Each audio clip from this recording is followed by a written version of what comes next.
حقيقي. ماشي. كنت موجوده في 25؟ انا من يوم 25 انا ومامتي هنا، ما بنروحش تقريبا. لغايه امتى؟ لغايه النهارده زي ما حضرتك شايف. ده عشان الثوره.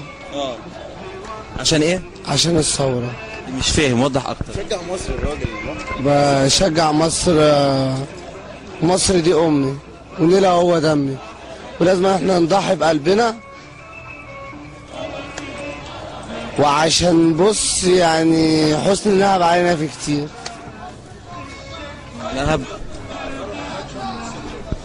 نهب علينا في كتير. نهب علينا في كتير. واحنا جايين دلوقتي بنقول هي المسيحيين مالها بالمسلمين؟ في دق دلوقتي ليه؟ احنا كلنا ايه؟ في ايه؟ واحد. في دق.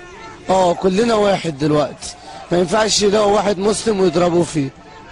حصل فين الكلام ده؟ ده في مسبيرو، مسكوا واحد زميلنا خد طلقه في دماغه. ناس شباب زينا كان معاهم سلاح، كان ماسك سلاح في ايده، يعني نظام فرد، نظام سلاح معايا. انت هنا من امتى؟ انا هنا بقالي 3 ايام بقيت هنا.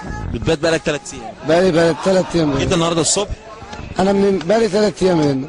من امبارح؟ من امبارح. من امبارح ومصر وعاوزين نعمل اعتصام. اعتصام؟ مش ثوره يعني، اعتصام. عاوزين بقى عشان ناخد حقنا بقى. انت ما نمتش من امبارح؟ انا ما نمتش من امبارح.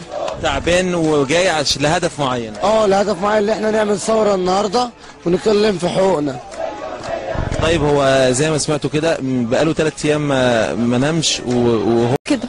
شادي فكري. جاي النهارده ليه يا شادي؟ جاي بطالب باي حقوق اي حد من الناس ديت جاي طالب بيها. نعم.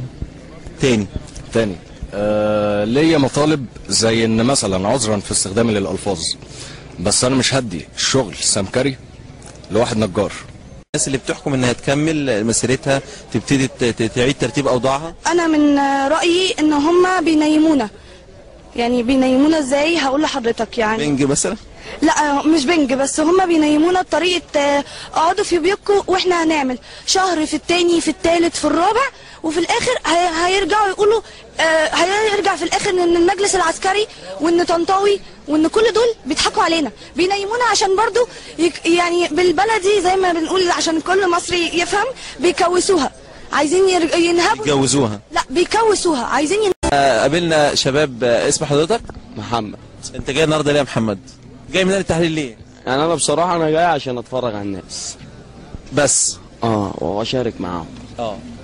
تتفرج وتشارك. تشارك في ايه؟ اشارك، عايزين نعدم حسني مبارك والناس الوزراء.